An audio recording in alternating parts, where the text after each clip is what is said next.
Hello বন্ধুরা, কেমন আছো তোমরা সবাই? আশা করছি সবাই খুব ভালো আছো। আমিও খুব ভালো আছি। তো রিম্পা ডেলি ব্লগে তোমাদেরকে সবাইকে স্বাগত জানিয়ে ছোট্ট কিছু কথা বলতে চলে এসেছি আমি। তো হ্যাপি হোলি সবাইকে জানাই। হোলির অনেক অনেক শুভেচ্ছা, অনেক ভালোবাসা, বড়দের প্রণাম, ছোটদের বুক ভরা ভালোবাসা।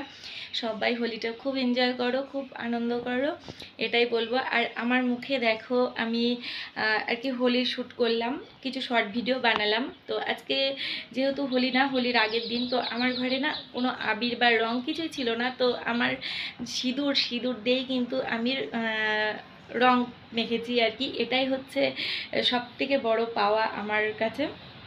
তো যাই হোক, সবাই তো অনেক রঙে সাজছে, আর আমি নাই লাল রঙেই সাজলাম। তো কেমন লাগছে আমাকে অবশ্যই কিন্তু কমেন্ট করে বলো বন্ধুরা। তো চলো, সবাইকে টাটা। সবাই ভালো থেকো, সুস্থ থেকো, আর আমার ভিডিওগুলো অবশ্যই দেখো। যদি তোমাদের কিছু জিজ্ঞাসা করার থাকে তো আমার কমেন্ট বক্সে এসে অবশ্যই কমেন্ট করো কিন্তু। তো চলো, টাটা।